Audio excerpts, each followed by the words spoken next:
I can't quite contain or explain my evil ways.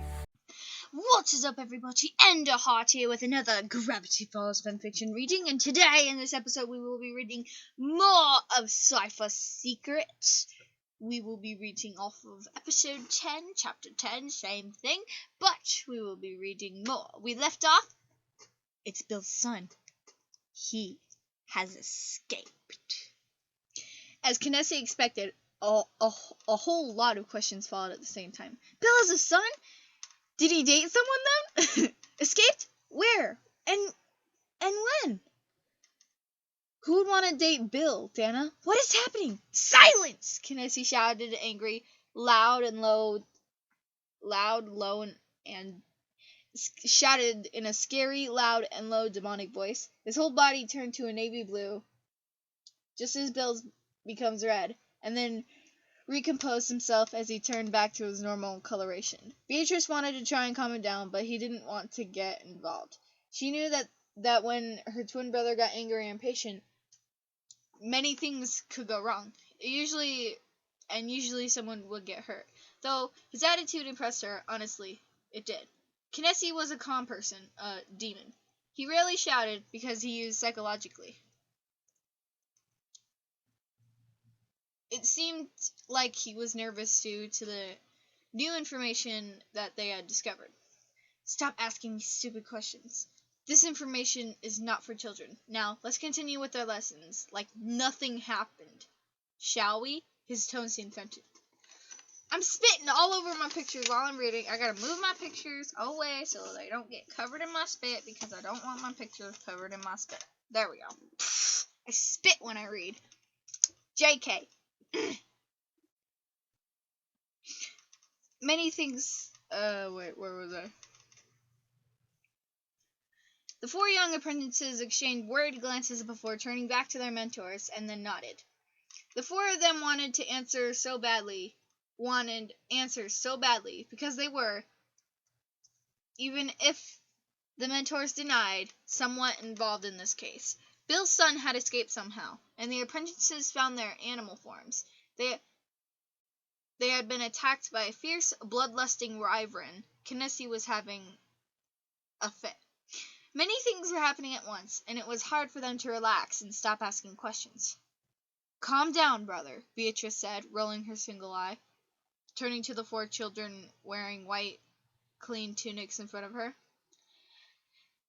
That was a very interesting battle. May I ask how you defeated the black wyvern? I heard that they are one of the hardest species of wyverns to defeat, and she was interrupted. We didn't, Daniel answered, trying to hide his disappointment. What? Beatrice and Kinessi said at the same time. They were both confused. They had spent a lot of time inside there. Many things had happened there, but they were too busy to watch. Yes, they knew about a lot of things, but that didn't mean they knew everything. Kinessi and Beatrice had lives to live, and many things to do. They had works and apprentices to take care of. It was like babysitting, but harder. Then they had to babysit and train the apprentices at the same time. Who said that was easy? Daniel sighed, feeling a headache. Scrolling down. Daniel sighed, feeling a headache coming. He wasn't good at explaining things, so all he did was nod at Dipper and let him explain the situation. And Dipper didn't complain at all. When I first hit the wyvern, it just fainted for a few minutes. But then it woke up and tried to catch me, almost as if Dipper trailed off. He had never thought about this before. His feelings had been crossed with his mind during the explanation, and the fierce anger in the wyvern's eyes, the determination it had, and everything else. It was something hard to explain. He knew that. But he was imagining things. Because of all the nervousness and curiosity he was feeling, something wasn't right. But Dipper couldn't put his finger on it. He needed a few more clues to complete his mental puzzle. As if what? Azaf asked, snapping Dipper out of his thoughts. Almost as if it wanted me dead. Or as if it was trying to catch me and take me somewhere. Or both. Dipper completed as he sighed in realization, running a hand through his now blue hair. What? He has blue hair now? Aw, man! Now I gotta change it. Okay. Everything went silent. Nobody said anything. And all they could hear were each other's breaths. The two mentors were in silence, watching Dipper carefully, as if he was a criminal. Azaf stopped to think about it. The way the wyvern looked at Dipper, the way it aimed at him with its tail, and the way it tried to catch him when it turned out the creature was still alive. It seemed like it needed Dipper alive for something. But Azaf couldn't put his finger on the question either. I don't understand. Why would it do that? This wyvern had also found me in the forest. If it wanted me dead, it could have killed me right away, Dipper asked himself. Beatrice grabbed the chip from Kinesi's hand and analyzed it again. She narrowed her eye at the chip while thinking about Dipper's question. It was a good question, if you stopped to think about it. Why would the wyvern do that? If the wyvern was so eager to get Dipper, why didn't it attack him in the forest anyway? It had a chance, a choice. Why did it leave him alone? Alone to let him live. I found out the answer for this question, Dipper. It was programmed to do so. What? Beatrice said, while gripping the chip tightly in her hands. Something wasn't right. She hadn't discovered something new like this in ages. Finally, Beatrice's cipher felt useful and smarter than her brother. The chip tells me everything. Look at it. She gave it to Dipper. He calmly analyzed it. At first, he didn't see anything special about the chip. Yes, nothing was wrong with it. Or it seemed like it. Narrowing his eyes, he analyzed it better. He discovered the written numbers 1891445. These numbers were the key. He hadn't noticed it at first. They had been written under the letters A cipher. Something wasn't right. He knew it. Dipper felt himself trembling with anxiety, fear, and excitement, a combination he'd really ever felt at all before going to Gravity Falls. After that, he started having this feeling every day, the feeling of a new adventure. The wyvern was created. It should have expected it. Black wyverns have been extinct for centuries. Huh. This is actually very, very well written. I haven't seen that before since these last 10 chapters, but this is actually one of the most creative fanfictions I've ever read. I was not expecting any of this. I love this fanfiction. Now, what does that mean? Daniel asked, pointing at the numbers on the chip. We've said too much. Kinesi narrowed his eye. We have the right to know, Dipper argued back, feeling his rage building. Why were mentors so devoted to keep this a secret? Was it something they would have to die after discovering or something? Was it a government secret? And what do you mean by programmed? Does that mean it was created? Is that why it still exists through its species have been extinct? He turned to Beatrice, hoping she'd answer his questions, but Kinesi interrupted before the floating circle could say anything. Don't tell him anything. Kinesi's body became purple again, almost feeling the same anger as Dipper. Listen, this is private information. You can't interfere with anything right now. A threat has returned. It's coming closer and closer. It is my duty to keep you away from this. And if I don't, he'll all find you. Especially you. He pointed to Dipper, who shuddered. Dun dun dun! He's gonna kill Dipper! Of course I knew it. Kinesi was really threatening when he wanted to do what he wanted to do. Though that didn't make him want to give up. That encouraged him. If this threat was coming closer, one day it will have to come, and they would know the truth. Why should they delay this? Would it make it any better for everyone? Do you know why Bill chose you? No, Dipper answered weakly. You have great mental capabilities, as well as great strength, and you're powerful. Bill's previous apprentice... Oh my god! Bill's previous apprentice, who was his own son, was also like that. He was a powerful demon, and a great strategist. His mind was a brick wall against our previous apprentices. He was better at everything, battling strategies, concentration, but he had one flaw, one defect. And this flaw led him to madness, and this madness led him to his own end. I think you don't want to end up like that, do you? At this point, the other apprentices didn't even know what Kinesis was talking about. Beatrice, knowing what he was trying to say, wanted to interrupt, but she couldn't. She shouldn't. Dipper paled at Kinesis' harsh tone and explained. I don't, he stuttered. This is all I can tell you. The pink square recomposed one more time, returning to his pink color and relaxing. He closed his eye and must. All right, since I feel you won't stop asking us questions, the lessons are over until we solve this case.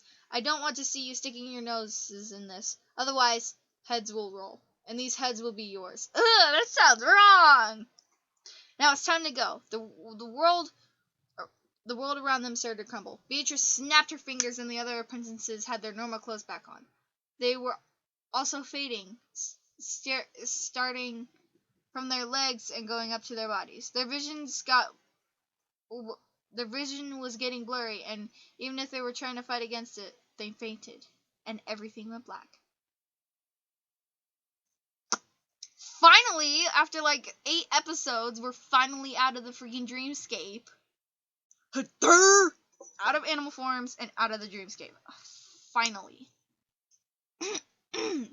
Dipper opened his eyes in a heartbeat and jumped out of bed, looking around. Had it been a dream? Had everything been a dream?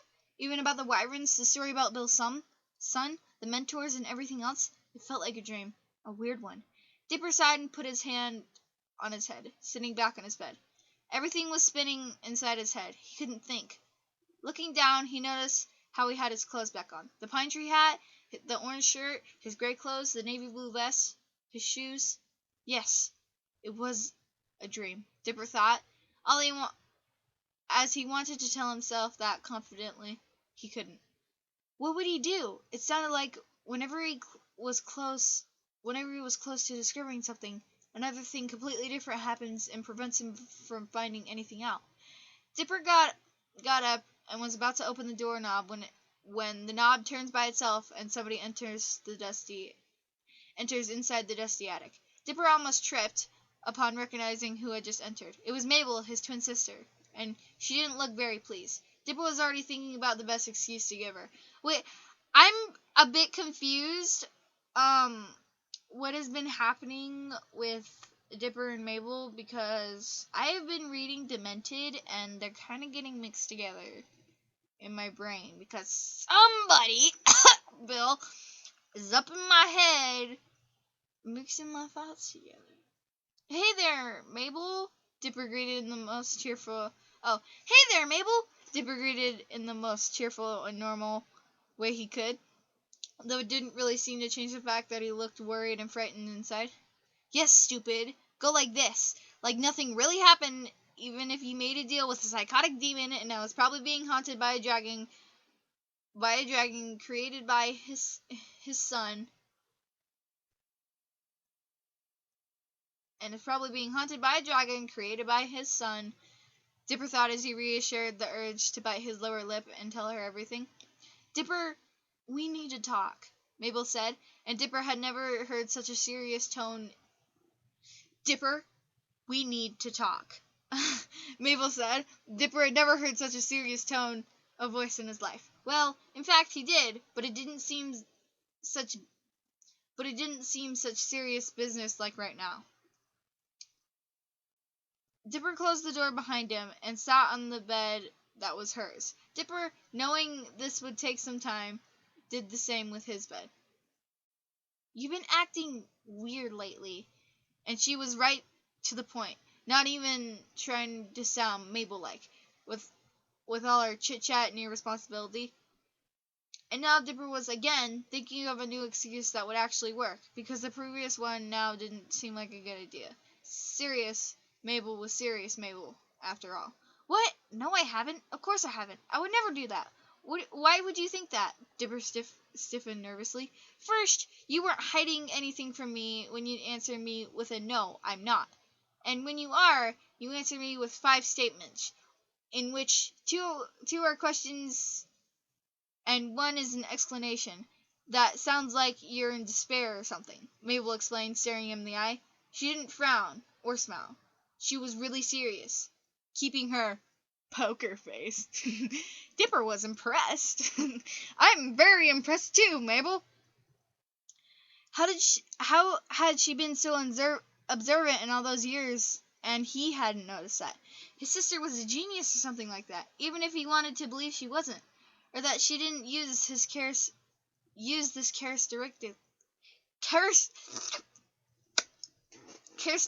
that much. Second, you've been disappearing in the middle of the day for the past few days, and you also sleep a lot. Third, you are different, physically and mentally. We don't talk to each other anymore. Your hair is getting a little bluish, and your eyes are lighter.